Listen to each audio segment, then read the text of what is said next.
Di video ini saya nak kongsikan kepada anda macam mana saya buat acoustic treatment untuk bilik recording saya. Sebelum itu, klik subscribe dan aktifkan loceng untuk anda dapat notifikasi. Hai, Assalamualaikum, saya Syahir. Bertemu lagi kita dalam YouTube Longan Garage. Pada video sebelum ini saya pernah kongsikan dengan anda macam mana saya set up home studio, apa alatan yang saya pakai dan apa alatan yang kita nak kena beli untuk kita set up home studio. Cumanya dalam video tu saya tak tunjukkanlah macam mana saya buat acoustic treatment, sebab dalam bila kita nak buat recording ni memang kita nak ada bilik yang kurang gema lah kan, untuk kita dapatkan source yang baik lah. Kita tak nak waktu kita recording tu bunyi mengganggu luar kan. Maksudnya sebab ni bilik, so kalau kat luar tu ada ruang tamu, so kita tak nak waktu kita recording ada bunyi bising, bunyi luar masuk ke dalam kan.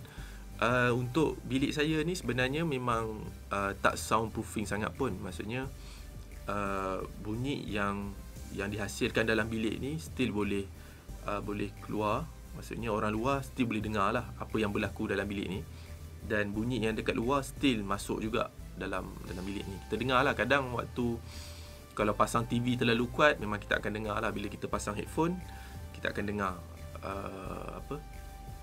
kita akan dengar bunyi dekat luar. Untuk buat soundproofing ni memang kos yang sangat tinggi lah. Material yang dia pakai tu pun bukan murah. Jadi apa yang saya buat dengan bilik saya ni, saya hanya buat treatment saja. So lebih cut cost lah.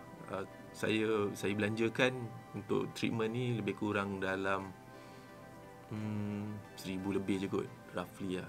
Tak terlalu mahal lah. Okay, saya nak tunjukkan apa yang ada dalam bilik ni. Jom. Kalau anda semua boleh lihat, bilik saya ni sangat simple je. Saya hanya pakai panel. Kemudian saya lantai memang kapet, saya letak kapet, dan saya letak span di ceiling. Kemudian dalam bilik saya ni ada sliding door. So apa yang saya buat dengan sliding door ni, saya tutup semua span dekat sliding door. Kemudian saya cover dengan curtain lah. Kemudian dalam bilik saya ni ada tingkap. Tingkap ni pun saya memang tak pakai lah, tak buka apa semua. Saya doublekan span tu, memang letak bagi padat. Pintu tandas pun saya letak span juga. Masa saya mula-mula pindah ke rumah ni, masa saya awal-awal set up, saya buat treatment dekat bilik ni untuk buat recording, saya hanya letak panel saja, panel dan curtain. So bila kita start record tu, masa kita rakam vokal tu, saya tak dapat bunyi yang saya nak tu. Maksudnya bila kita dengar audio tu, kita masih dapat dengar bunyi gema, bunyi reverb tu lah, bunyi bilik tu. So itu adalah sound yang saya tak gemar lah. Mungkin orang lain dia suka sound yang macam tu, tapi saya tak suka. Saya tak boleh terima sound tu. Jadi apa yang saya buat adalah saya tambah lagi. Waktu tu baru saya beli span, saya letak di ceiling. Kemudian saya tutup ni span dekat sliding door dengan tingkap dan pintu. Dan kita try record, baru saya dapat result yang saya nak lah. Bunyi dia tak dengar bunyi macam dalam bilik tu. Dan bilik ni juga dia taklah soundproofing sangat pun. Maksudnya kalau apa yang berlaku dalam bilik ni, bunyi dia still keluar lah. Maksudnya orang luar boleh dengar. Bunyi yang daripada luar still boleh dengar daripada dalam. So kalau kita nak rakam VO kan, contohnya kan, kalau pasang TV kuat je, memang dengar lah dalam headphone, memang bunyi tu tangkap. Cuma yang bernasib baiknya adalah kawasan sini tak ramai orang. So memang kurang lah dengar bunyi kereta lalu lalang.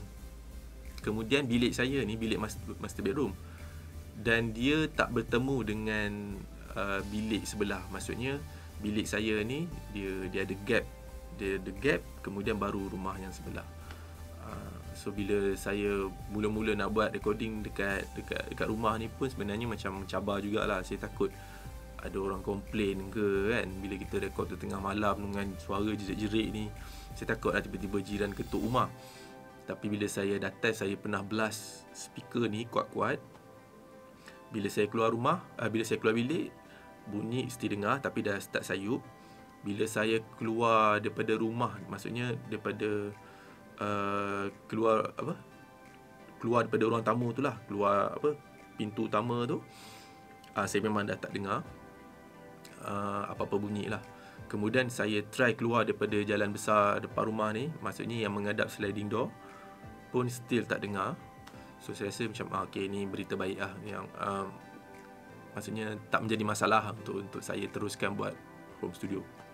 So mungkin anda yang dekat luar sana mungkin menghadapi masalah sikit lah, maksudnya nak keluarkan kos, nak set up macam ni agak susah. So mungkin you all boleh try macam mana nak meminimizekan bunyi gema tu adalah dengan memperbanyakkan benda-benda yang lembut macam ni lah.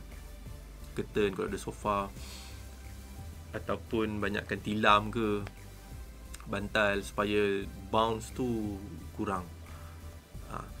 Kita tak dapatlah the exact macam sound kita rekod dekat studio yang kedap bunyi tu, tapi masih boleh dapat bunyi yang cukup baik untuk rakam dekat rumah. Still boleh dapat lah, still boleh dapat. Ataupun you all boleh try beli yang